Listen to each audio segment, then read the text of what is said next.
but okay.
Hello, everybody. Welcome to Footy Abroad, brought live to you courtesy of your favourite 4 fan channels in the world for the AFL. We've got Pommy in Oz of Pommy in Oz, Jake from Saints TV, Luke from Swoop Luke. I'm Terry from Blue Abroad. Hey, lads. What up? Oh, what is going on, guys? What a good weekend of football. Yeah, great. Yeah, it's been a good show. Yeah, let's wrap it up. Can we talk about the blazer, Luke? You're dressed for the occasion. What's happening over there? Just celebrating win. Yeah, someone just said should have sunglasses on like Jake. Yeah, I should have done that. No, that's copyright. Sorry. No, just celebrating the win. But it's actually pretty hot in here, so I'm gonna take that off. And this too. How are you all going, fellas? Yeah, you would ask that, wouldn't you? Besides the football stuff, how's the start of the week been? The same. There is no such thing as not the football. Yeah. That was 2 weeks ago, mate. That was 2 weeks ago. Now we're in it, thick and thin. Right. That's what we're gonna do. Yeah. I mean, I was excited for this because it just meant that I could talk about something else other than Carlton, which is great right now. That's how I'm going. Pommy, how are you going, mate? Fantastic, mate. Like, I don't dwell on these things. I'm on bigger and better things, mate. I am ready. We've got a show to do now, and then, you know what? I'll worry about the rest Thursday. We're fine, mate. Hey, look, got our health, got each other. What more could you actually want in life, eh? Got chat. Everything's good, mate. Vibes are high. I know what I would want. I'd like to go back to the contest where Mitch McGovern kicked the ball off the ground instead of taking it with his hands and just handballing it to Adam Chera. That's what I would like back, personally. I'm not letting you do it to me, Terry. I'll just say this is lockdown. I'm okay. Nah, all good. Pretty excited to get through tonight's proceedings. We're going to go through a bit of a recap from all of us about the footy. We'll talk about our thoughts and topics of the week, and then we'll have a nice efficient show. Luke, why don't you start, mate? You were the one that had a nice response to the Pies. Can you give us a rundown on Collingwood over the weekend? Yeah, just quick before I do, I just want to shout out my uncle who is, I didn't even know he knew how to use YouTube Live. So Uncle Mario, welcome, mate. Welcome to the chat. Big St Kilda fan. big St Kilda fan. Yeah, cool. So, it was great. It was a really good response. Something that we've just needed after GWS absolutely demolished us. It was the Collingwood of 22-23 just finally back out there running. The handball game was incredible. Because when you have opening round and when there was only 4 teams playing, you don't know what to expect from these other teams that you haven't seen besides practice matches. So you don't really know what to expect from a Port Adelaide side that was with Hinkley's last year in charge and what that sort of looks like.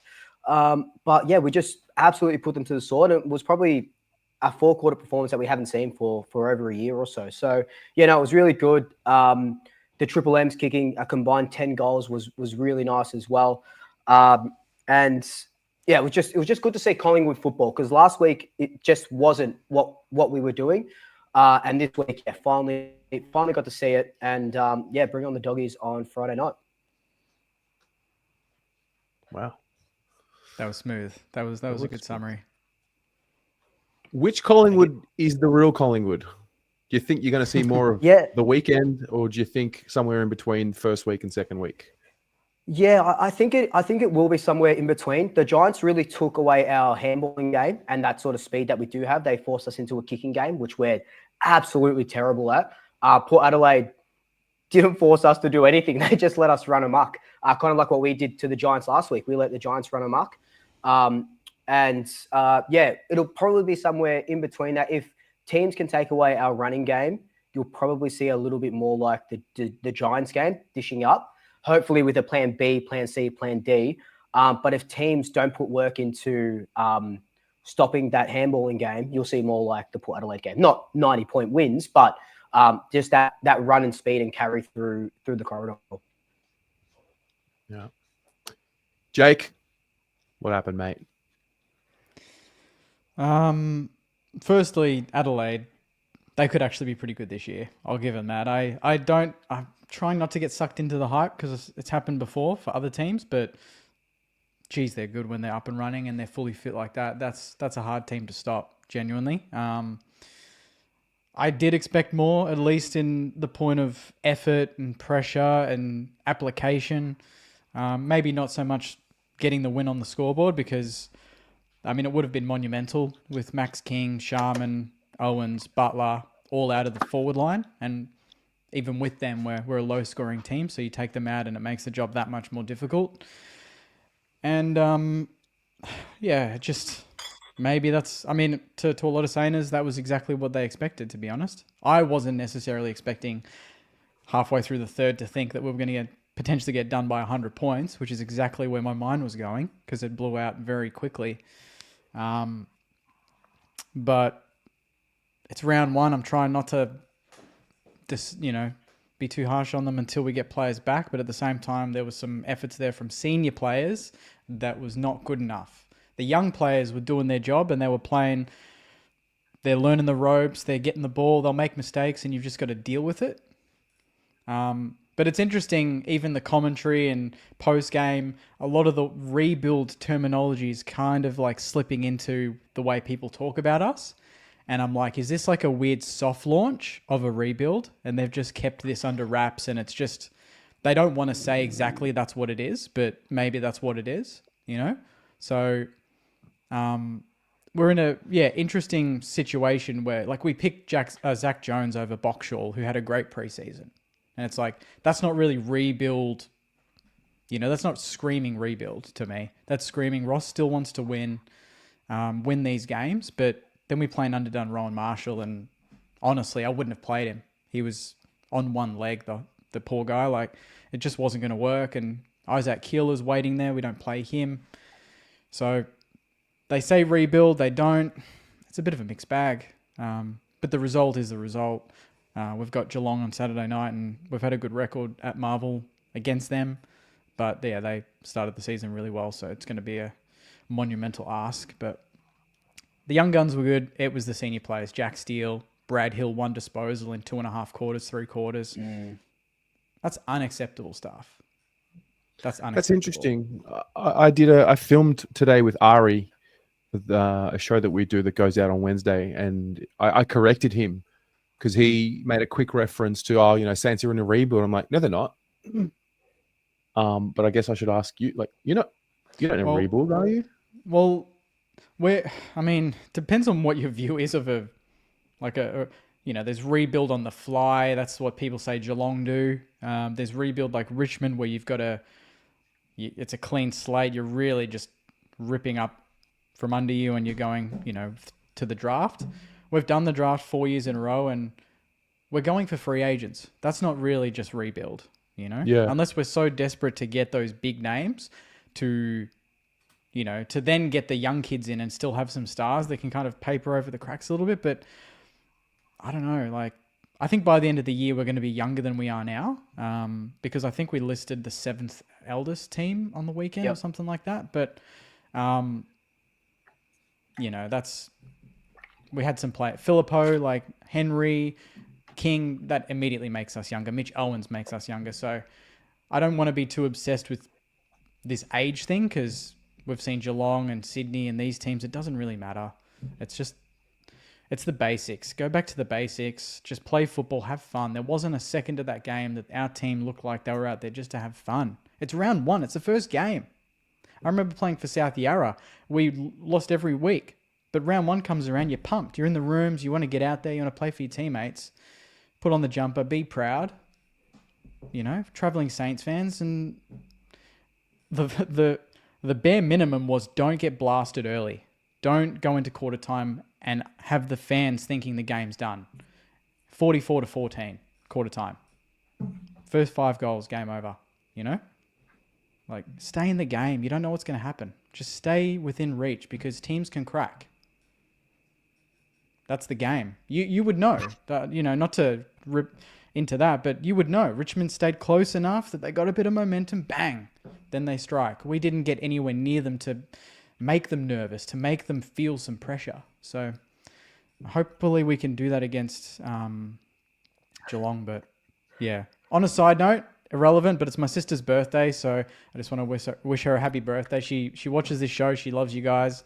Happy she birthday. enjoys the banter, so to Jade, happy birthday. Hopefully having a great day. Birthday, and Jade. she Jade. texted me during the game and she wasn't very happy with a few players. So I won't name the players, but she was dropping F-bombs and not very happy. So, she's as passionate as I am. And I don't want to be alarmist, I guess, at the end of the day. I feel like, compared to some teams, we didn't play a full strength team. We didn't. I think a lot of teams are going to go to Adelaide Oval and cop similar treatment if they play that way. Nice. Fair enough. Pommy, you want to do this one? Of course. I mean, look, I've got to front up for the people, haven't I?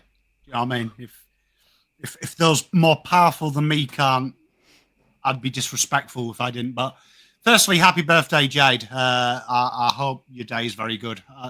Knowing a Pies girl, like my beautiful wife, she wasn't very happy either. And it was nice. I was nice. I watched everyone's game. And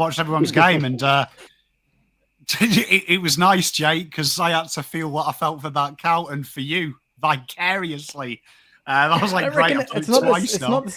There's no way it was the same. Nah. No, what I mean is way. that I had to feel the same. I had to feel seeing disappointment and lack of effort. I mean, what can I say about Carlton? Probably the biggest cover-up in the history of the world, I would say. A club that tells us that it's proud, a club that has steep history and steep heritage, and we're coming, and bold fighting words in the pre-season. This is a serious outfit. And then to see the ease in which a team that really all they did was try, do the basics, execute the basics, play with pride, play with desire, play together. And to see how the Blues folded incredibly quickly, almost routine and habitual. Now, he's a bitter pill to swallow. And for me, I use this analogy in my video. When people say it's only round 1 and it's a pattern, it's only one game. For me, it's like, when you watch them people go on like them films and talk about the time they were ripped off. And then you actually listen to how they got ripped off. And it's like, I used to lend 10K to my brother all the time and he paid it back. And then this random guy knocked on my door And because my brother always paid me back, without any checking, I just gave this guy 10K because everyone pays people back, don't they, right? And then you find out the guy is a convicted felon, a fraudster, an embezzler, and the guy ran off with the money. And you look at it and you're like, you're an idiot, aren't you? Because just because one person does it doesn't mean everyone else can do it. And that's probably where Carlton are. They live in their own reality. And Swoop's side, I was very confident they would do what they did to Port. They've got history of maybe having a bad day, going home, licking the wounds, coming back harder and stronger and being proud. And our Blue Boys, unfortunately, they've got no pride, have they? They are daddy's little rich son that says that he's a big businessman, but really it was his dad that did all the hard work. They're just living in the name. And the Blues have got to get serious. There's 22 weeks, and let's hope, if we're still talking about effort, application, and pressure, that's hard to swallow for a fan. For me, that's unforgivable. Like, you can do the basics. That's pride. Do you know what I mean? That's doing you're working out in maths and then having the audacity not to check and you get the answer wrong. You should have a bit of pride that you check what you've done to make sure the answer's all right. So yeah, genuinely, Terry, on a scale of 1 to pissed off, I'm worse than pissed off. I am sorely disappointed that the energy of this great football club is sapped away by just arrogance, apathy, and just complete denial of reality. That's where we are. They are the flat earthers of the AFL football world. Aidan, my therapist gives me free sessions whenever the topic's about Carlton. She's a Pie supporter. Have a great show, lads. Thank you, mate. Yeah, I won't add too much to what you said. Apart from, I mean, just to give Jake and Luke a bit of an insight into some of the themes that have come up from the Carlton world. Like, obviously, Pommy summarized it perfectly. So we had, the membership day on SEN that clubs do in preseason. Oh, yeah, they cancelled it, didn't they? Well, firstly, they booked it day after round 1 against the Tigers. So, there was the question of, did you get ahead of yourselves? And Vossi and the press said, I hope they didn't. But that was a planned day. Wait till round 1, morning after, sign up for your membership. There's membership day on Carlton at the Carlton Football Club. So there's that. Then it gets to Friday and they cancel it. And I think that gives you a window into Carlton as a club, because they talk about the 19th man and our competitive advantage and the fan base and, the fans and activating you and the energy that you give us. And, when we win, we get an email from the club, you win, we win, 20% off for the next 24 hours, the Carlton shop, just really soaking up the positive energy and the vibes. And then when it doesn't go our way, whether it's on field or off field, they have an inability or an unwillingness to want to face it. And that's what you saw. And yeah, it is one game, but it's not. It's the manner in which, it's the characteristics that came up. We just got belted in a final against the Lions, 60-0 to start the game. And we're all thinking, all right, line in the sand, that's embarrassing. Don't let it happen again. And you get to round 1 and you dish that up. It's just like, what are you doing? So I guess I want to ask Luke and Jake, I know that we can overrate Carlton as supporters, and that's kind of a little bit in our DNA, but are we overreacting, or was that really bad? Like, are we just like not a finals team? Like, what the hell are we? We've just lost Luke for a moment. That's no pressure. No pressure. Shall I? Yeah, please. Maybe I'm like Carlton fans in a way. I give Carlton a few benefits of the doubt. I've kind of been on. I've been on and I've been impressed, and then they do something, and then I'm off, and then they do something good, and then I'm on again. I'm off at the moment. I'm off. I'm not on this obsession like the AFL that they've got a divine right to make in top 4. They need to earn it, and they earned it once a couple of years ago, and it was a lot of momentum and riding the wave and getting to a prelim. But they bottled the prelim. First 5 goals or whatever it was against Brisbane, we forget. And then we play Brisbane, you get blasted in the first quarter and a half, and then you play Richmond, and it wasn't just a loss, it was a shellacking in the second half. 11 of 12 goals at one point against a team that everyone thought would, like the fact that people thought maybe they wouldn't win a game. I think you just end it there. Like you were playing against a team that people thought might not win a game. I didn't necessarily, I don't think that's even possible. I think, every team's good enough on a day, but round one, I think it's the timing. You want to kick off the season, don't you? You just want to build into it, but like a setback before you even get going is disappointing. So I would be fuming if that happened to us. And we play them in round 3, so I'll hold my breath on that one, Before we get into the topics, how good was round 1 as just the opening round? Like the highest attended round. Everyone forgot about opening round. I didn't even see coaches' votes get released for opening round. It was just incredible.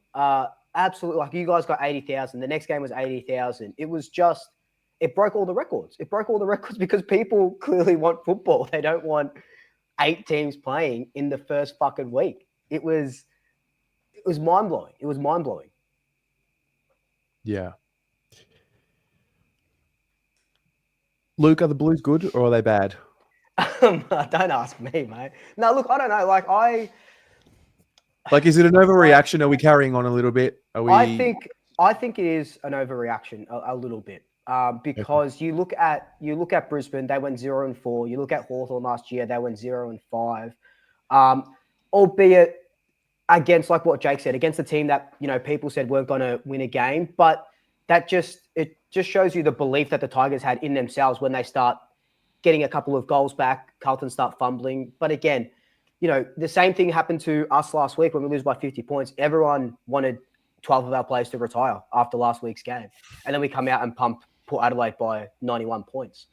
So as much as I want to say as a Collingwood supporter, the Blues are done because it just fills me up with so much good butterflies. It's just one round. I know it's, what do you guys got? Hawthorn on Thursday. That's going to be a test and a half. But you are going to show more than you did against the Tigers. If you there's no way Voss comes in and says, yeah, just do the same thing that you did last week. He's going to be smashing down walls and punching through doors to make sure that doesn't happen again. I'm going to jump in there. Why does a bad loss give people confidence that suddenly the team's going to come out guns blazing? Like, why is that a given? Like, I think history shows that though. You reckon? Sometimes. Yeah, well, it showed up for last week. We had a 146-point turnaround. So yeah. I don't know. Not all the time. Yeah, I mean, but why do we always? We you don't want to be understand relying that, on that though. No, you shouldn't be. You shouldn't be. Yeah. I think I definitely see what you're saying. Pommy, what were you saying? Yeah, when I hear comparisons when it involves humans, it's bizarre. It's like me saying to my kids, "You're not going to die alone. You'll get happily married." It's a complete lie. I don't know that for sure. You know what I mean? The kids aren't me, and they're as close to me as anyone else. So how, Collingwood fought back the way they did, and it wasn't positive thinking. It wasn't witchcraft. It wasn't, burning a freaking crow and Vic Park. They did that because of pride, because of know-how, knowledge. That team, Collingwood, always does it. Wins tight games. It comes back. It has pride. They had an off day. Blues, 9 losses out of the last 11?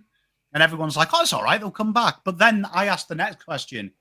I'm not here to make the 8. Any idiot can make the 8. It's nearly half a freaking team. It's not even real. 50% of people can achieve it. If that's a positive in any way, no wonder so many people are miserable if that's the level of acceptability, because it's about winning the thing. And to winning the thing, the history shows you have to be top 4. You have to be good. So there is nothing that says, yes, we might come out and beat Hawthorn. But my next question is, why do Carlton need 8 losses and then a rollicking in the press and in the media and from the fan base to even be adequate? 8th is adequate to me.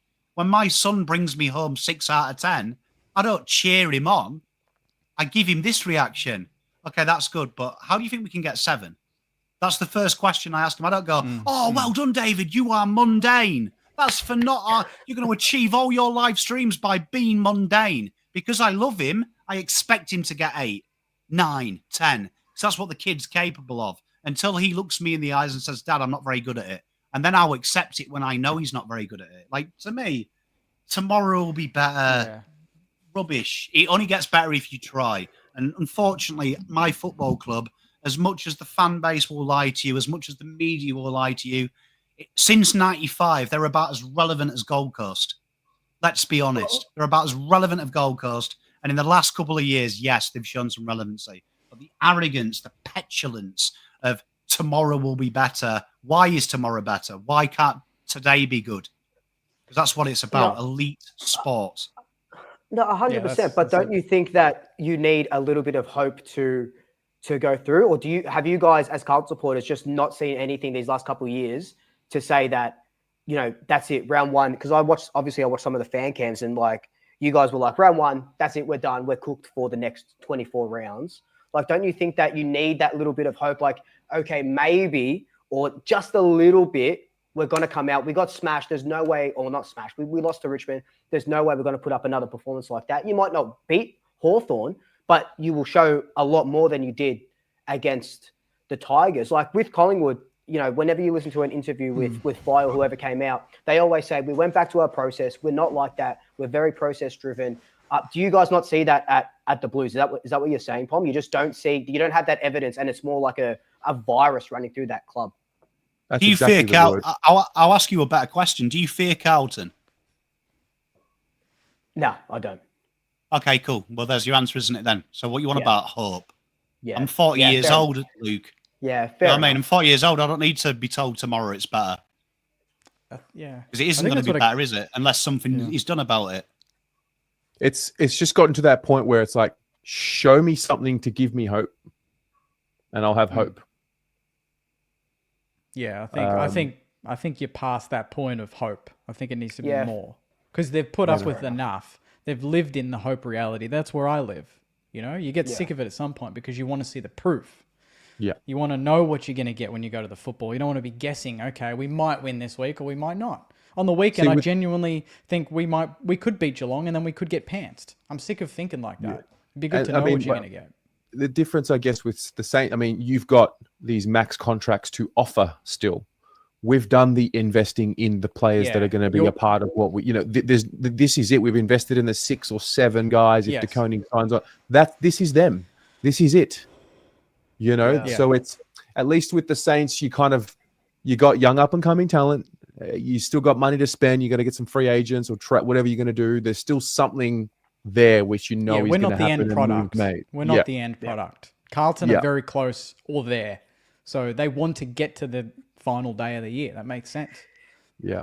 Look, I don't want to harp on Carlton a lot because I know you guys don't want to talk about it, but I do have a genuine question. After Dan Houston's pretty much best on ground performance and not worrying about what, unfortunate with Jagger Smith with his ACL, do you regret Carlton not going for someone of his talent and going and opting for the future if you're saying that you're doing all that investing? I think it's too early to be definitive on it. I still think they were bold. They did something out of the blue and made a real move. Yep, it's unfortunate. It was a great move. Yeah. It was a great move. So it's just one of those things. But to be honest, Dan Houston comes to Carlton and his kicking somehow becomes inefficient. That's just what happens. It's a disease. Yeah. Nick Haynes forgot how to mark a football on Thursday night. Oh, mate. Someone put together the compilation video of his highlights. I was like, what is going on? Yeah. So, God damn. Anyway, let's get efficient with the show. Let's go the other way now. Pommy, you got something on your mind this week, mate? What stood out to you? You're the AFL guy now, so you saw a lot. I've got something deep, right? So the Institute of Sport in Birmingham in the UK did an article last year on the political agenda that is in sport. And what is fascinating about this article is even though technology is advanced and attendances are different than they were 50 years ago, a staggering 68% of under 18s said that their knowledge of societal norms was coming from the football. And they did a reference to the 80s in Birmingham, where their first experiences of racism during the immigration was during the football, of the consequences of racism. The Zulus, the famous football firm, which was the first multicultural at Birmingham, it showed that black immigrants, white immigrants, Arab immigrants were all united under one banner, and it was the first of its kind. And then it got me thinking, do we now in society, 12 months after that survey, do we sometimes forget the consequences of our words as an industry? And I'm alluding here to mental health. So we don't have a male's mental health round, which is long underneeded. It is the biggest growing mortality rate in the world, not just in Australia, but in the world, men's mental health. And do you not see that the counterproductive methodology recently of AFL clubs using mental health as a loophole for things that have been maybe illegal or maybe dodgy, but as the shroud, as the umbrella to make it go away? Do we not feel that the AFL is downplaying it to the extent now that people are going on the internet seeing, oh, mental health, he's on drugs, as fear for themselves to speak out, because it is now becoming a societal norm that if I rob a car, mental health. If I murder someone, it's mental health. If I do drugs in the off season, it's mental health. Do you not feel the AFL has a responsibility now to change the excuse and give mental health the respect and put it in there in the pillar it deserves as a serious issue that is totally non-discriminative in any way? It's a great question, and it's a great area. I mean, do you subscribe to the theory that drug use is a health issue? 100%, and I think that that's their loophole as well. But I would say, if no matter what crime you commit, irregardless of your mental state of mind, there is still a crime. That's the offset of it, but it should be treated as such that you have failed a drug test. Why? Mental health. Okay, you failed a drug test. That's the reason that you're not playing for the next 8 weeks. And in turn, we're going to repair your mental health or help facilitate that. I feel like now it's mental health. Let's not talk about it. That's okay, cool. And could be a number of that's in things. Society as well. Yeah. I mean, we've got Spud's game. We've set up one game that you'd feel. I'm surprised that it hasn't become a complete round by this point. Yep. Just because of the foundations that the club has set with Danny Frawley and losing him. But it's just I don't know. I'm trying to pick my words carefully here, but it's just the industry. Like, it's just the way it happens once, it happens twice. That's just what's to be expected now. Like, it's accepted in the industry. That's just what it is. You know, what's accepted? Sorry. Well, the feeding that narrative of, you know, people missing games for mental health, but maybe it might be another reason. We kind of just sweep it under the rug. There's so much of that already. We've got Spud's game. I feel like building that into a mental health round would be a good start. But from my perspective, I don't know how. Like, do we just want full transparency from the clubs, Pom? Is that what you want? You just want them to just cut the bullshit and just give us exactly what's going on? Well, I think typical Spike makes a good point. People are scared to talk about mental health, and I spoke to my kids about this, and their general illusion as a 10-year-old and a 9-year-old is people only talk about mental health when they want to escape troubles, and that's their personal experience. They think it's an excuse, and because in my house we have a rule: I don't care if you're sad or you're angry. If you break something because you're angry, I couldn't give a shit you're angry. The emotion means nothing to me. There has to be a consequence before I get to the emotion, because you've done wrong, and that's not an excuse. So when it becomes, for me, the AFL saying, right, mental health, no one can talk about it now, that's okay. Mental health, for me, that's such a huge, a message that's killing people, because if that just stops one person holding their hand up, because I think people want to do well and do the right thing. People think, oh, if I put my hand up and say it's mental health, they're going to then suspect what I'm doing wrong is down to that. But I generally want help. I don't want to be tarred with a brush. And as soon as you see the M word mentioned in AFL, look at the first 10 comments. Drug addict, what crimes he broken? Oh, he's back on the gear again. And it just lessens the value. Where for me, if I was a coach and a player said to me, Dan, I've failed a drug test, I'd be like, okay, cool. Well, you've got to be a consequence for that. So what I'm going to do for you is I'm going to release a press statement to say that you failed, because this is a great opportunity to learn. And what I'm going to do for you is these are what we're going to do. We're going to look after you. You're going to face the music.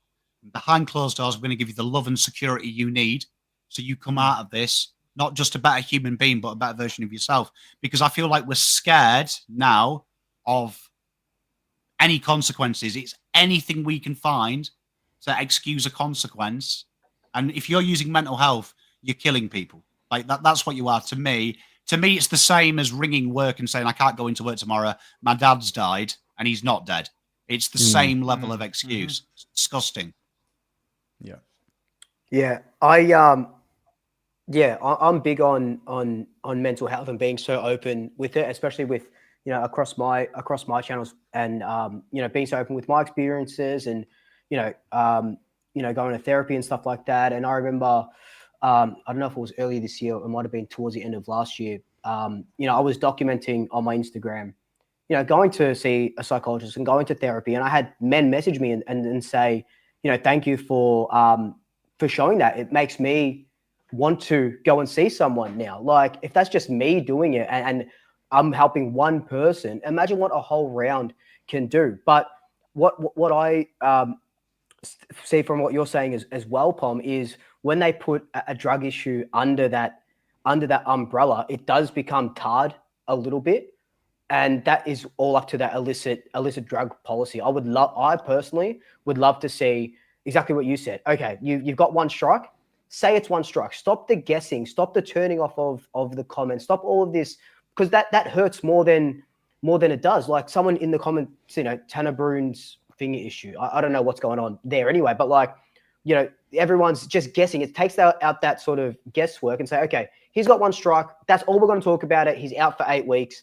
And then, have that mental health round where men, feel the need to speak up. And someone said in the comments, I can't find it who said it, but speaking out isn't a weakness. It's a sign of strength. And speaking out to get help is a sign of strength. And, I think Are You OK Day does it well. The Shaka Project does it well on Instagram as well. And, there was a very big opportunity just recently with Selwood and Adam Hunter when they sort of passed away, for the AFL to turn around and say, look, we're going to, round 7 is going to be men's mental health week. And we know that it's, everyone, this is a big thing in the community at the moment.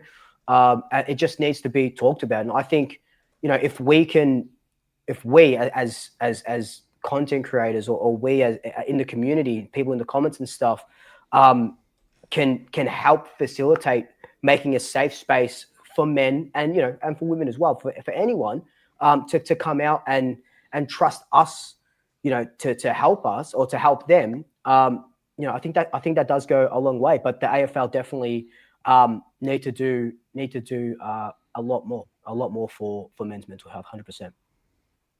It's so tricky because, so Pommy, I get what you're saying. Using mental health as an umbrella for a number of issues sort of demonizes the one that's going through severe anxiety in isolation, because that person doesn't want to be tarnished with the brush and have the speculation about the drug use. So where do you categorize it? Do we need to just put it under the welfare umbrella? Is it personal reasons? Is it, because like for me, when Doc has cancer and he's not playing, what do the clubs say he's out for? They don't say personal reasons. They don't say surgery. They confront the issue, don't they? He has cancer. He is away from the club. When he does an ACL, They don't say lower leg issue or lower extremities. They say ACL. So But it for has more me, ramifications than those things. There's more. No, There's no, more ramifications than so ACL compared to drug use. There's different ramifications for that.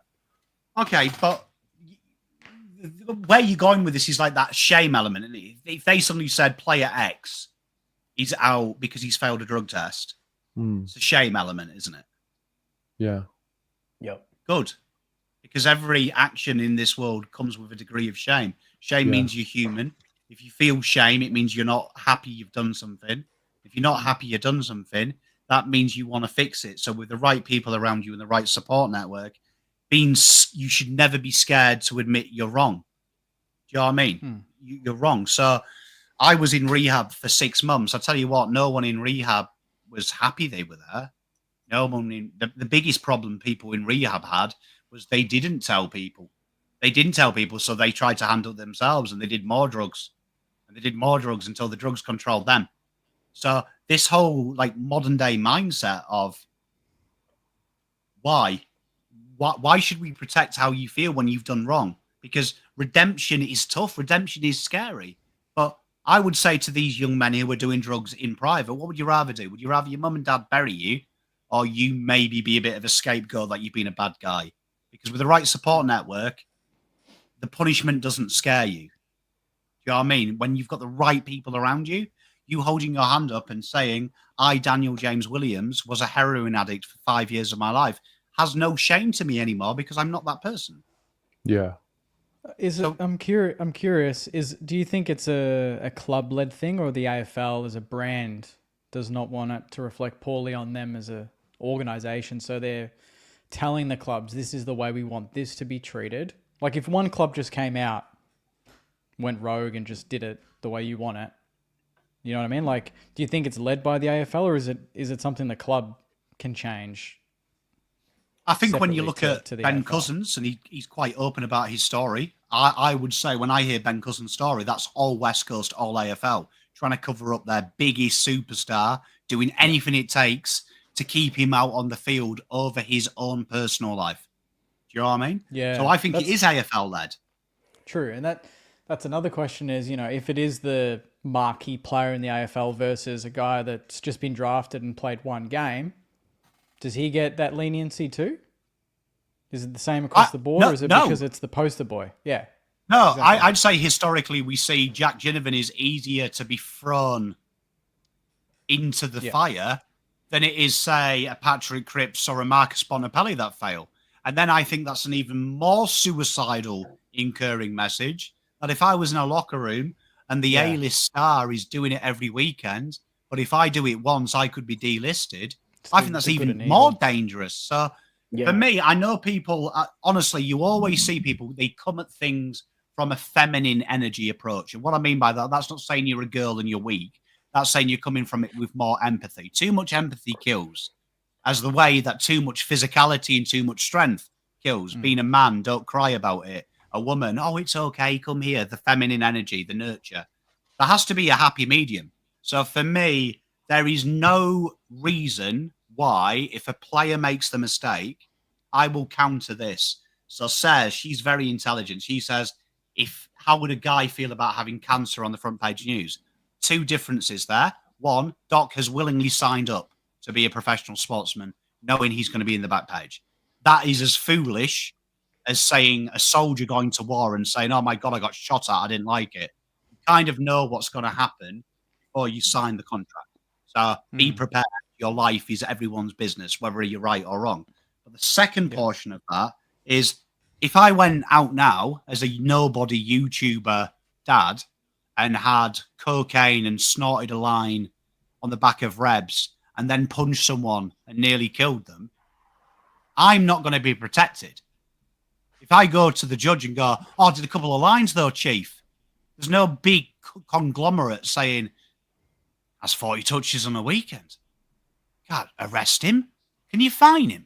Can't you do something else? They're going to give me everything that it is. So for me, why do they need protecting because they're young? What about the young men and women, but mainly men, young men that don't have a dad and a mum and they're in a broken home?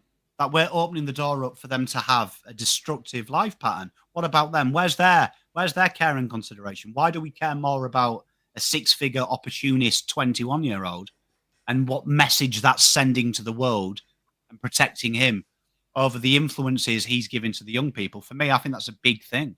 And I think the AFL has a duty of care to young men 100%. in this country to not have a Spuds game, have a Spuds round, because it's not just St Kilda fans that suffer mental health. It's not just Carlton fans. It's everyone in the world. It's the only perfect being mental health.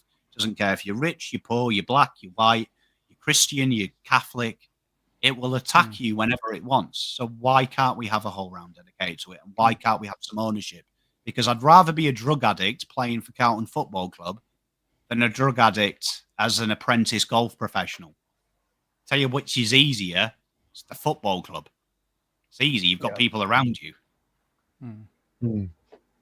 So if they can't do it, how can I expect a random on the street to PM me, go, Pom, I'm struggling at the minute?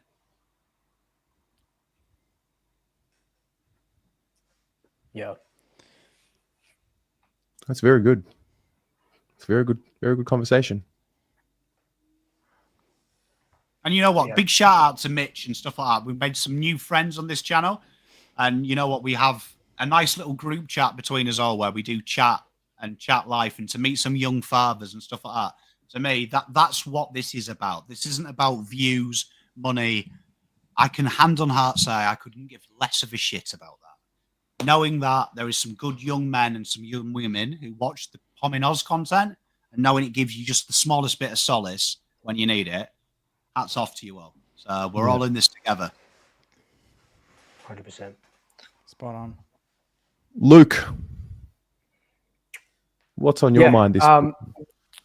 Cool. So, so I want to talk about. Sorry, that just hit me right in the feels. I want to talk about this Jackson Archer suspension. Jackson Archer, Jackson Archer, yeah. Suspension, yeah. So he went to the tribunal. They upheld it.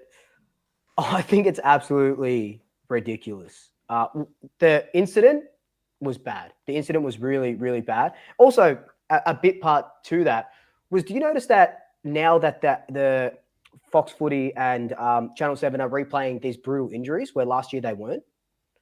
They're showing replays in like slow-mo more and stuff now.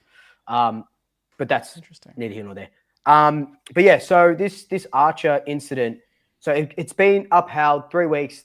Kangaroos aren't going to go any further with the appeal. I guess my question is, 1, your thoughts on it. 2, should that not have been a free kick to Archer anyway for contact below the knees? Yeah, below the knees. Like, because he could have easily broken his leg. He could have easily snapped his leg. I don't think that there was anything Archer could have done to, stop. You can't stop dead in your tracks. Like, there was nothing that he could have done to avoid that contact, unless he tried to jump over him or something absolutely extreme in the split second that happened when 2 people are trying to collide with the ball. Are accidents just not a thing anymore? Because that's the first thing I think about, where we just we can just sit and just go, that is football. Yep. That's what happens sometimes. Players hit each other. Sometimes one player comes off worse off than the other. Does that mean the other bloke needs to get pinned for 3 weeks? Sometimes it just happens. And this was I know, you might disagree, but there's below the knees. That's below the knees. Like, can you just say, look, that was dangerous. Boys, like, don't do that. Like, educate him a little bit more, but you pin him for 3 weeks. Like, straight away 3 weeks? Little precedent. It could have killed him. Killed him? Yeah, man. I was there. Yeah, I was like, my first reaction was, what is he doing? Like, what is Archer doing?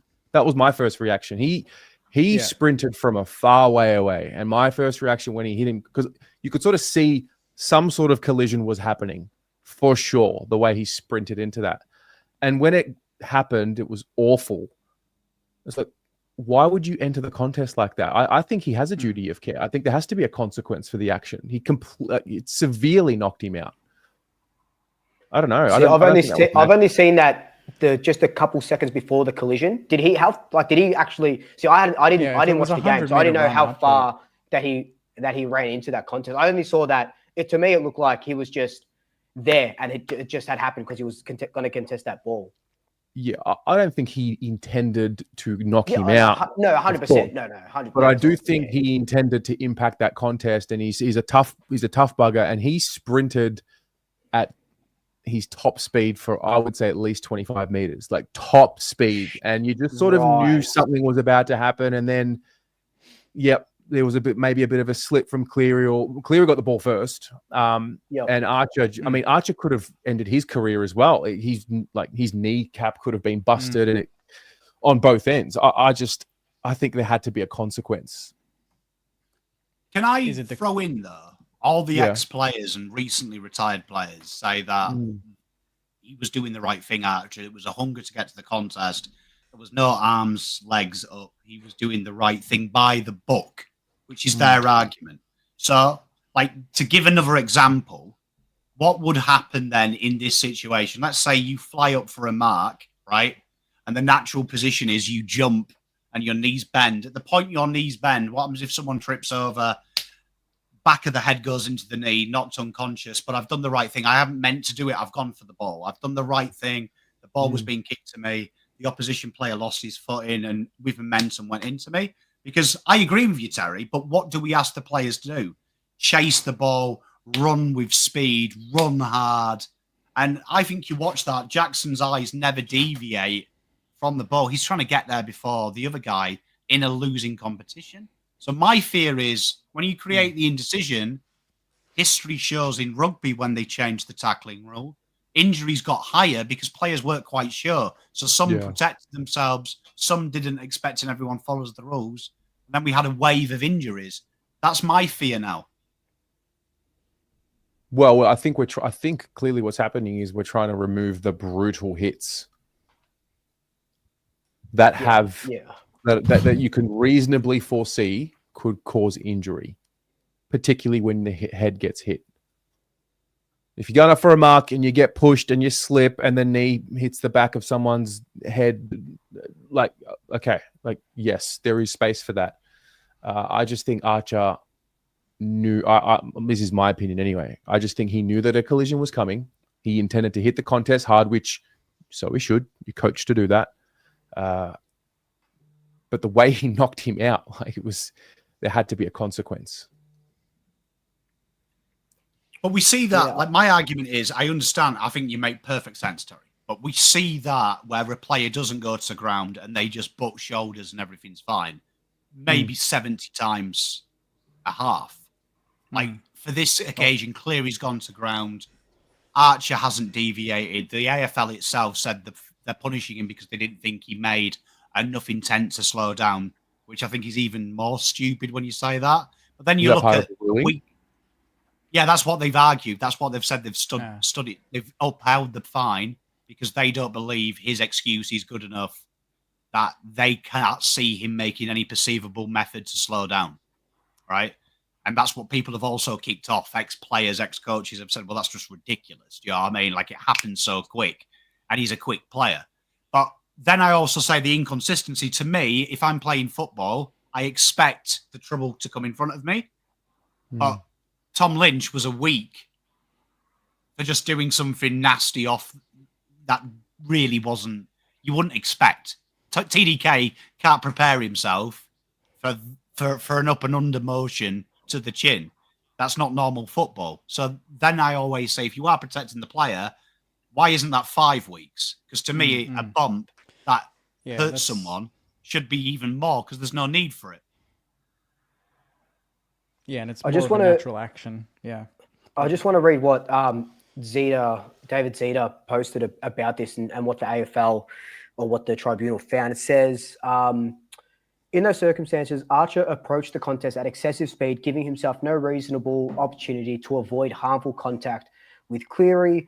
Graphs indicate that he did decrease his speed by about 25% prior to impact, But given that he was running about as fast as he could, given that he was approaching Cleary from front on, and that Cleary had his head over the ball, he slowed down too little, too late. His duty of care required him to slow down more appreciably and earlier in order to give himself the best opportunity to avoid or minimize head-high contact. We find that Archer's conduct was unreasonable in those circumstances.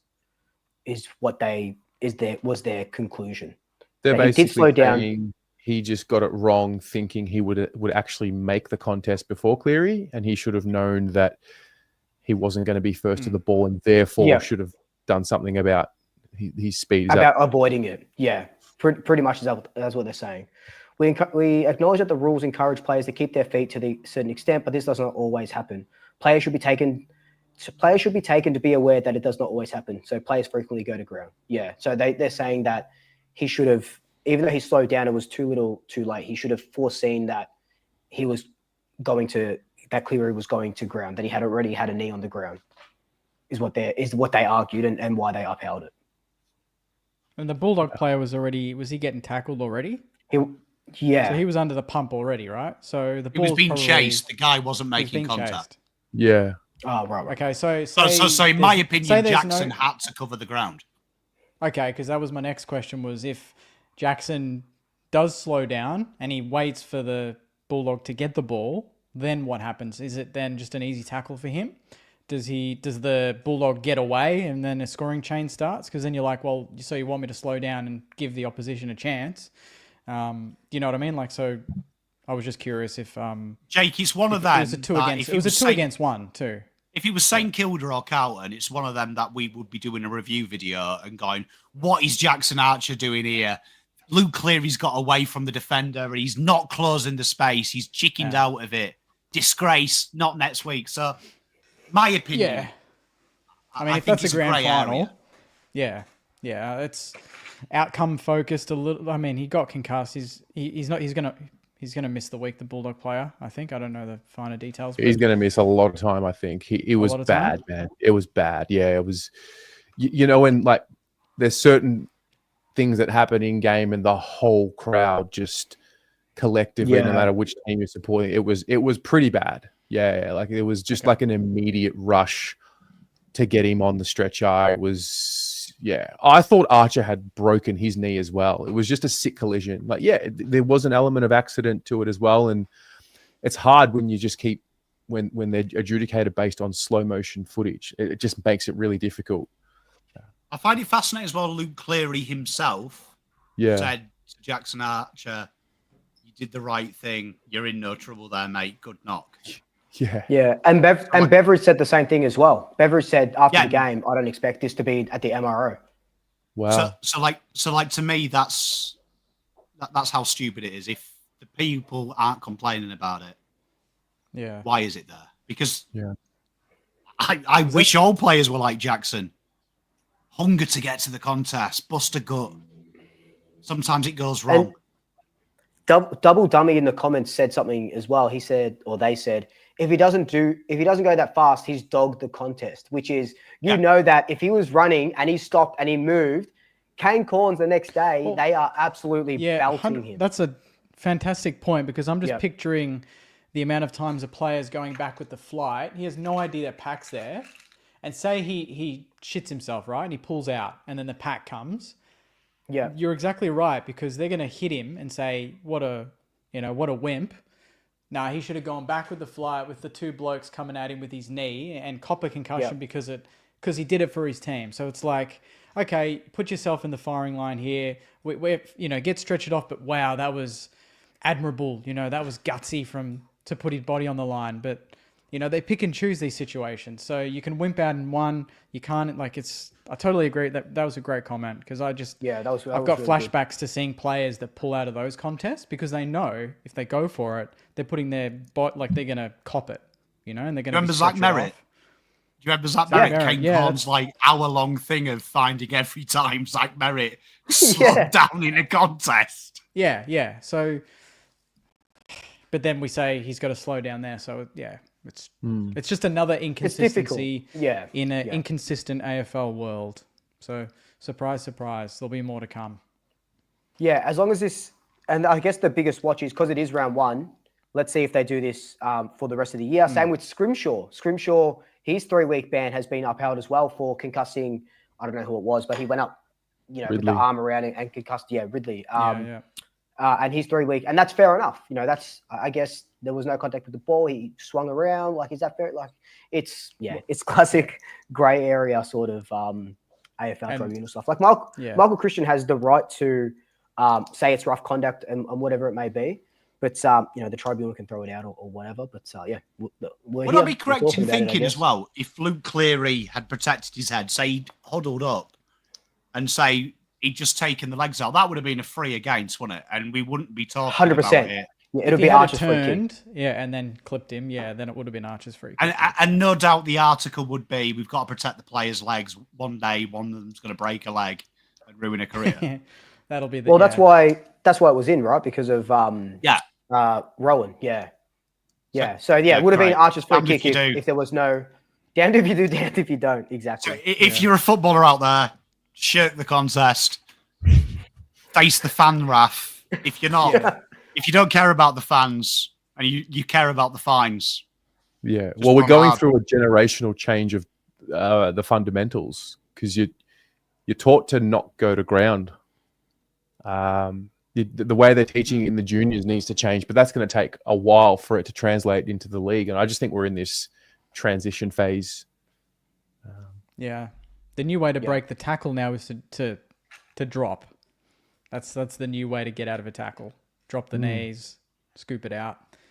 Either way, you get a high tackle. I know that this is off topic a little bit, but I found that at least in our game, I don't know about your games, but the 15 meters is pick and choose depending on whatever bloody zone you're in. I'll tell you what, we had 4 in the first quarter against the Crows, and we're kicking it out from a point.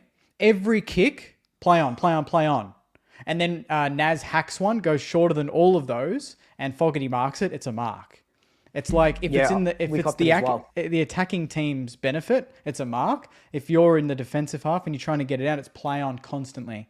There were 3 in a row, and Sinclair's like, "What the hell's going on?" Like, look at the blades of grass. In Adelaide Oval, they were 5 meters each. They were covering 3 or 4 blades of grass, like the strips. That's 15, 20 meters, and it's play on.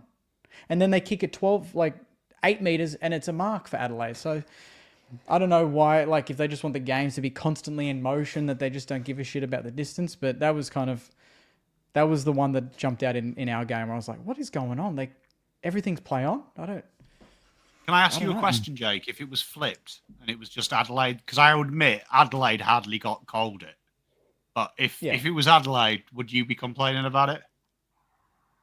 Oh, I don't know, but that's like anything in football, isn't it? Any decision. But from a game's perspective, it's like I like the steady kick in the back half and it settles the game. But now it's just constant.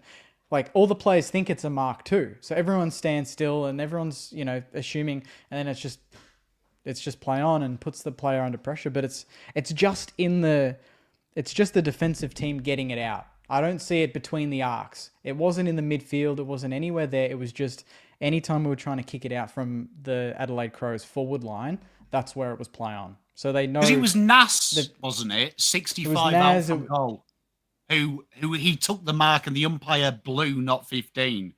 Yeah. And then I think it was John Dawson ran him down quickly and the umpire called holding the ball. They're the ones that get you, because you could see Nas genuinely was looking around where to kick the ball, and suddenly Jordan Dawson went bang.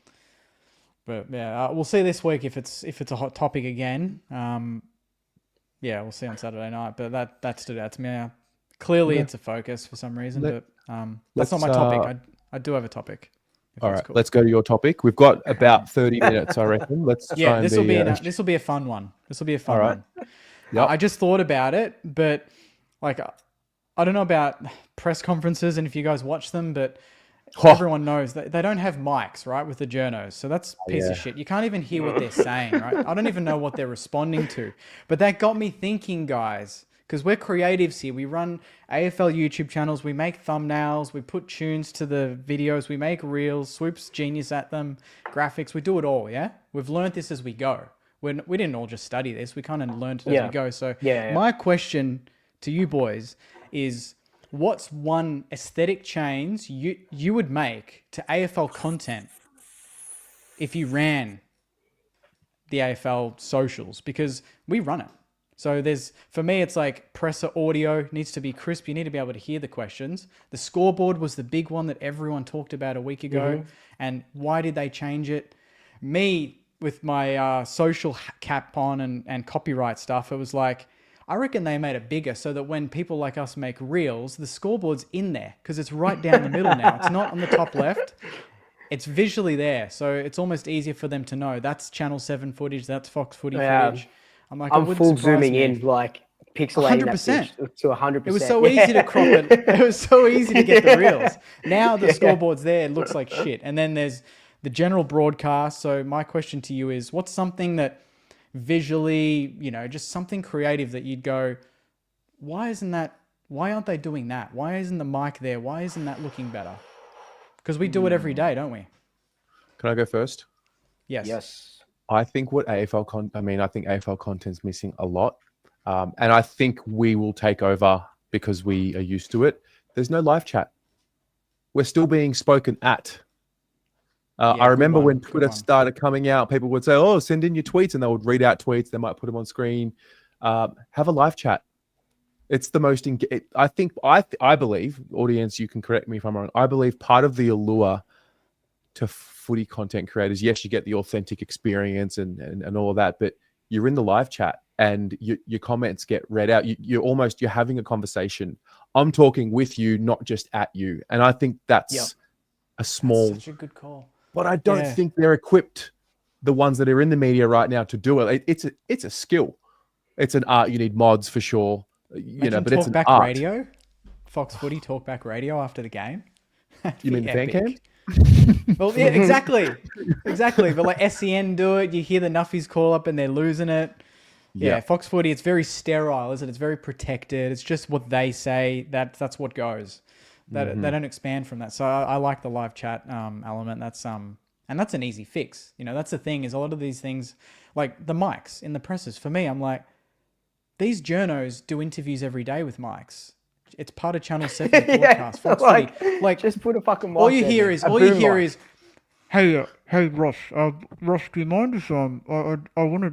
And then Ross is like, yeah, so that's what happened. And then I'm like, what?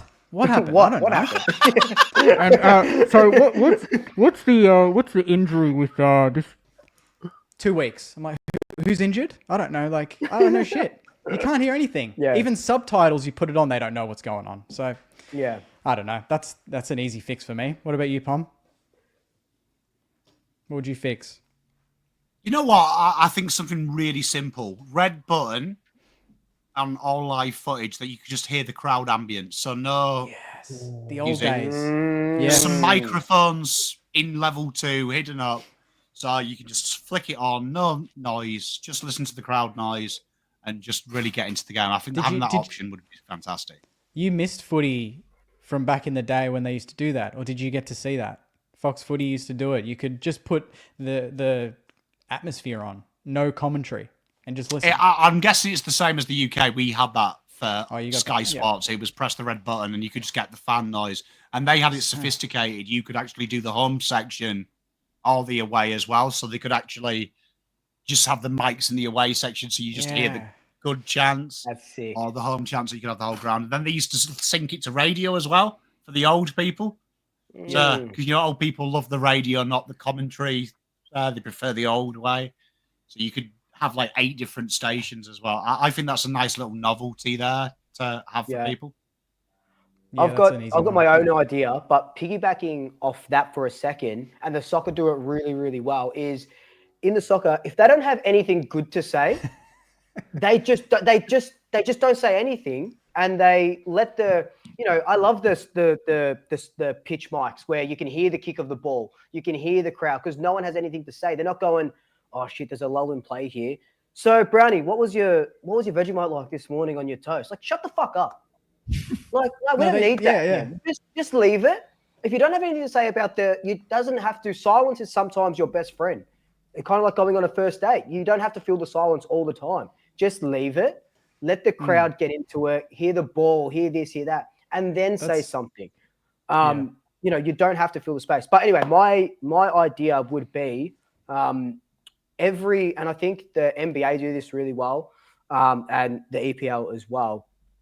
Every team needs their own commentators, whether it's or like a little studio. Like, imagine the Pies have something at the AIA Centre. There's a couple of fans in there, a live fan audience, and there's fucking Paul Curia commentating and whoever else is commentating, and MC commentating, 2 former players or whatever.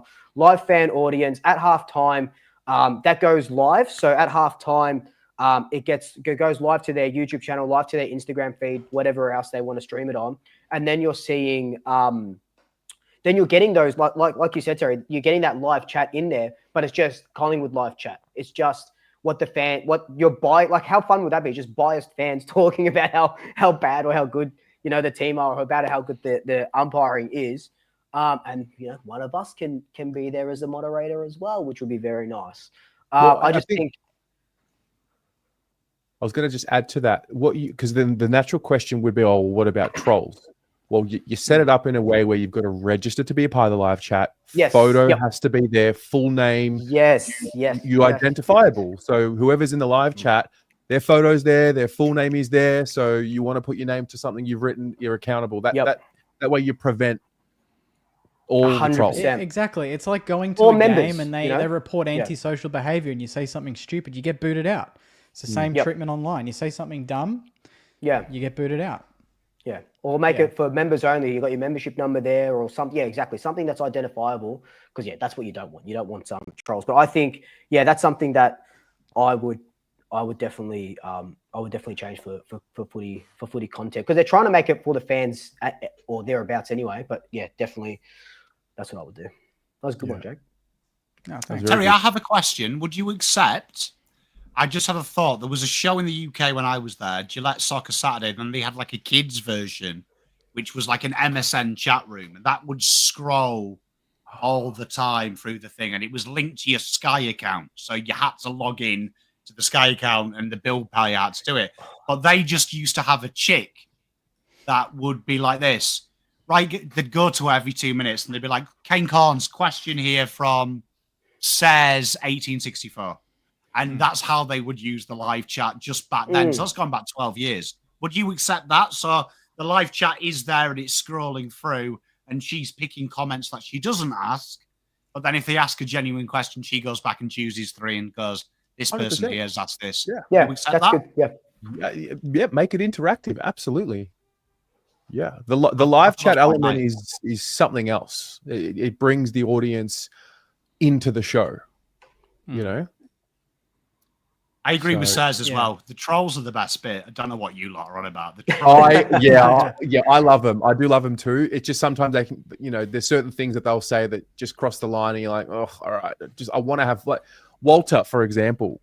I love the banter. I actually love it, but he just goes overboard. And it's like, I want you to take the piss out of Carlton, and I'm happy for you to do it. Just don't be racist. I've got to give Walter this. In the Pommy and Oz chat, he's genuinely quite respectful. So I've never seen him cross the line. So Walter, if you're watching, I appreciate the Pommy and Oz version you present. Be that one. Yeah. Do you know he's 26? I thought he was like a 13-year-old. Yeah. Well, anyway. Keeps commenting. He keeps commenting on. Found you. Walter. I'm waiting for him to fuck around with me one more time. I'm waiting. FAFO, right? FAFO. Yeah, absolutely. Okay, so my theme. What's a question? And it's going to go to all of you. What's the biggest misconception people have about being a footy content creator, and how does it differ from the reality? Oh, I got one straight up. I got it straight up. This is so funny. Mum, even though she knows exactly what I do, she knows who I talk to, and she knows my relationship with the club. Every single week, because Mum doesn't have a membership, she'll ask me to ask someone at the club to get her a ticket. I'm like, Mum, I don't talk to anyone at the club. No one gives me any handouts there. I can't get you a ticket to the sold out Anzac Day game that sold out 6 weeks ago.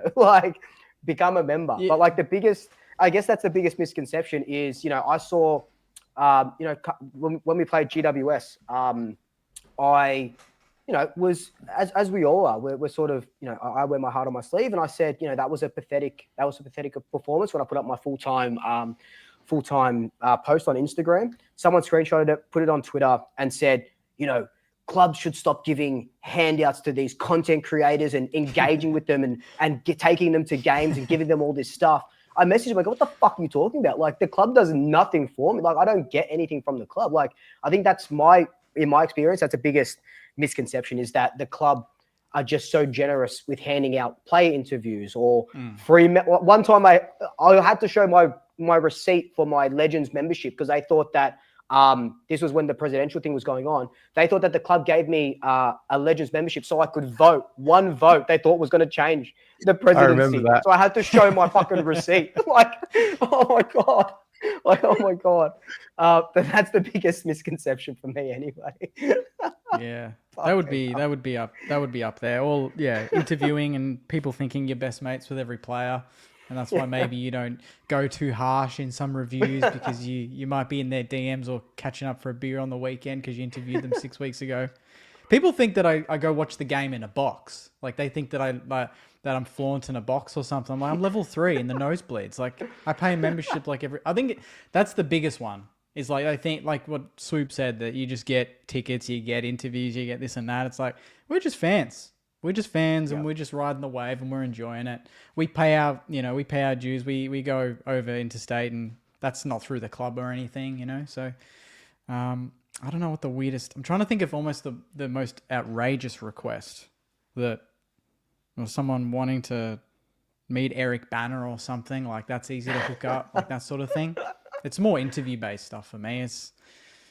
Otherwise, people just think I do a podcast on a Monday night and that's kind of it. Like, content-wise, everyone's just like, that's the first thing they say to me is, oh, you do you're a white Australian dude and he has a podcast. Oh, that's unique. That's really cool. There's not enough of those around, That's what I get usually. And then I have can you get us into the club rooms all the time though, right? I do, yeah. Especially when I used to do interviews down there, they'd be like, hey, can I bring a mate or this and that? It's like, I'm doing it because it's part of a sponsorship. It's not really, it's not just because they let me down there, I had to work to get to that point. But yeah, I don't know. But sometimes, like, Swoop, you could just pretend that you know people and just feed the ego a little bit. Like, yeah, I'll ask Eddie. I'll ask Eddie. It's all sometimes I do. It depends depends who's asking. and then you time like 24 hours, and then you're like, look, I asked, and he said, sorry. Maybe he can't get you that presidential suite. Yeah, sorry, man. Me either. Pommy, any misconceptions that come up for you? You guys have some demanding fans. Eric Banner, boxes. Jesus, I must be the working class hero. I've never had them.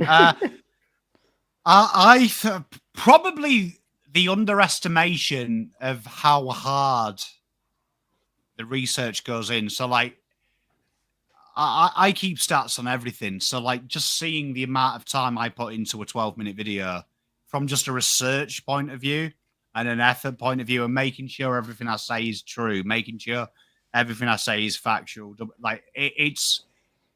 I always say I'm a year ahead of my content. So the books and the stats I'm taking now, I know March 2026, I'm going to open that spreadsheet again and be like, that's why we kept that stat, Dan. I wondered why we did that. So I think it's, for me, particularly having a family and stuff, a lot of effort goes in, a lot of late nights. Like, me and Marnie talked about it on my show. She was taking the piss that since I was 14, I've gone to bed at 3 a.m. and woken up at 7 a.m. Like, I've lived off 5 hours sleep. It doesn't bother me. Like, I'm lucky I have that lifestyle, because if I went to bed at 10, like the rest of you non-vampire folk, I'd never get this done. Midnight, always. Midnight, every night. Yeah, I'm a late night sleeper. Not doing research though. Just late night especially sleeper. if you got the Saturday night games. It's like, I love Saturday night games, but now because of what I have to do after the games, I'm like, that's a 2 a.m. finish. That's fun. You know, because I kind of don't mind, like, on the weekend we played 12:35 p.m. on a Sunday. I'm like, by 6 p.m. I've got my review done, I've got my 5 things we learned done, like I've powered through everything, and I've got the Sunday evening to kind of just relax. But Saturday night comes around, you're like 2 a.m. and then Arsenal's on. I'm like, oh, do I stay up and watch Arsenal? Bottle another title? I'm like, yeah, I will. You know, Is Terry the only one who doesn't do a 5 things we learned video? hey, I that was my first, mate. Everyone's like 5 observations, 5 this, 5, I'm taking that one. I'm taking it. Yeah, Jay. You invented the I art. invented that. 100%. 100%. Now everyone's jumped on board. Yeah, you invented analytical learning. Well done, Jake. Thanks. Fan channels, in fact. But yeah, we'll go with that. Yeah. My misconception. Oh, hang on. Teresa has gifted 5 Swoop Luke memberships. Teresa, always in Teresa. always in the Instagram comments, on YouTube comments as well. I appreciate you so much. You didn't have to do that. I appreciate you so much. I still got to get that Reef Beginners clip for her as well. I should write that down actually, so I don't forget. I've got a couple misconceptions. Well, Jake, you sort of touched on it. The whole you got a podcast. What do you do? You do a podcast. It's like, yeah. That's a lot more than a podcast. And I always make the distinction that it's a YouTube channel as opposed to a podcast. I think the influencer title is the misconception. I really get uncomfortable with the influencer title, which I understand in theory. By the definition, yes, we do influence by the work that we do, but I just think of influencers, get ready with me, that kind of thing, But I think, so before I did, the article that came out last week in The Age, Andrew asked me a question which prompted this topic. He's like, oh, how many hours a week do you sort of spend, like sort of 9 to 5? And I'm like, no, it doesn't really work like that. It's kind of like you're on or you're off. There isn't like a set time that you clock off. I mean, obviously tonight we'll finish the show and whatever, it'll be 9 something, but you'll be in bed and you've got to be ready. There might be breaking news. There might be a comment that, you got to like moderate or whatever. So I think the constant state of it's almost like anxiety because you could be breaking news. It comes. You just got to be ready. You want to leave home, but you want to have your equipment with you just in case something happens. And it's like, what's the yes? That's so true. You visit the family on a weekend, and I'm taking my video video camera bag with everything. Yeah, that's everything. That's 100% true. You always got a laptop and camera and mic in the car just in case. Yeah. So I think that would be some of the misconceptions that I see. And then, I think the levels, I mean, I enjoy it because I think part of building community is being there in real, like for real, for your people, for your community. It can sometimes get overwhelming, like the emotional dump. I think one of the beautiful things about fan cams, I had a conversation with a friend recently, and she articulated it so well. And we talk about men's mental health. The beauty of footy, we'll just talk, sport in general, but footy in particular. The beauty of footy is men who you wouldn't traditionally know to be emotional and express themselves. That's what the magic of footy is for them. It gives them a way to express their deepest insecurities through their football team's performance.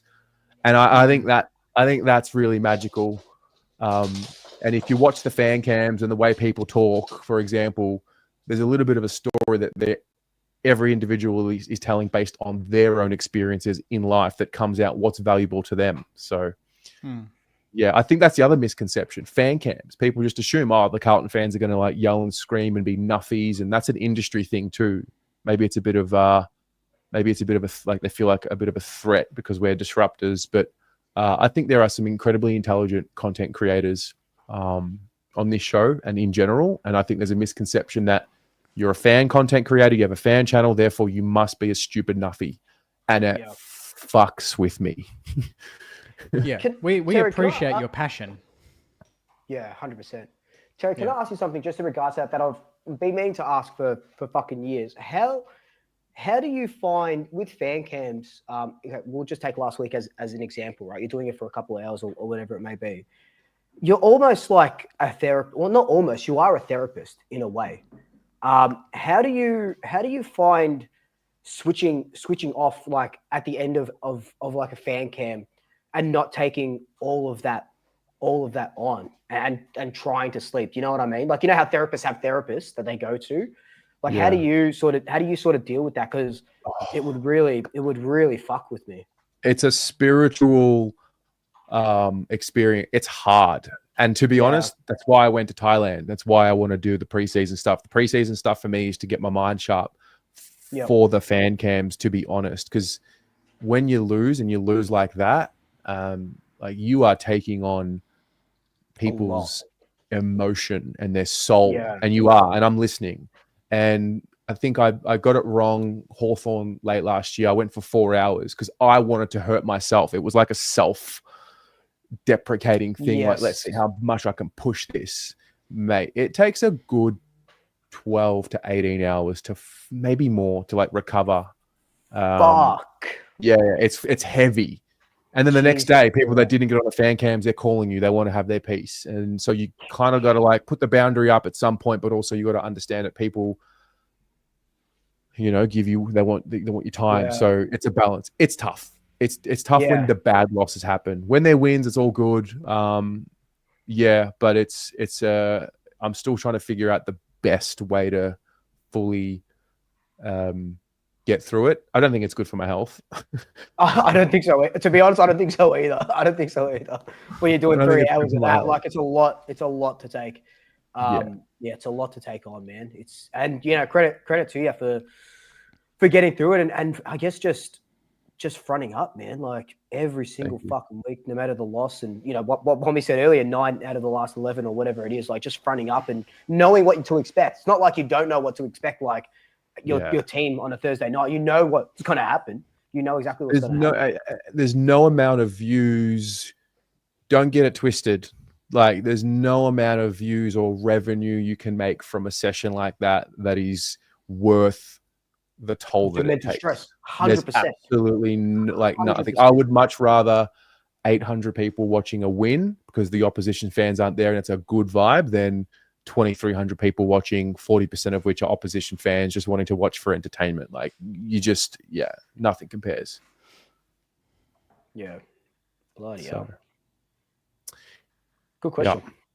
Yeah. Yeah, it's good. Let's quickly recap. How did our locks of the week go? I forgot. Oh, fucking I was way Fremantle. off. Thanks, West Coast. Yeah. Mommy, who'd you have? I had Saints. Sydney. Saints. And yeah.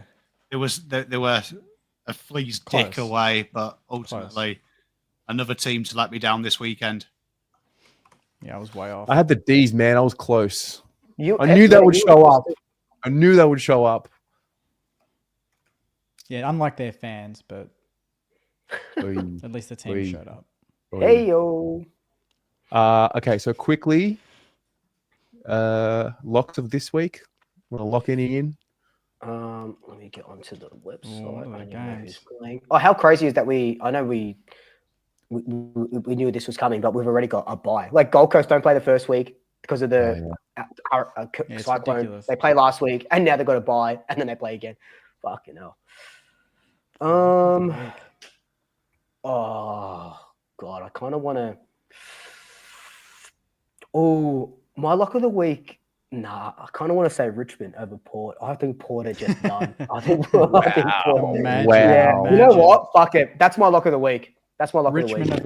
Richmond over Port at Adelaide Oval. That's they don't have Tom Lynch. They don't have Tom Lynch. I'll take it back. I'll take it back because his 1 week was just upheld, wasn't it? I'll go Freo. Freo over the Swans. That's my lock. Freo over the Swans. Oh, yeah, back in Perth after a shellacking. Swans starting 0-3. Swans to be 0-3. Pommy.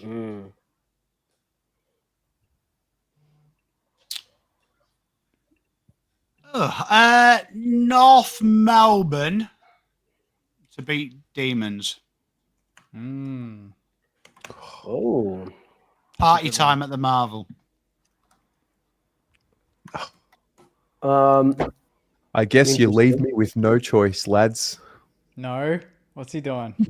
What's he fucking You doing? leave me with no choice I- in the matter. Saints over This- Geelong.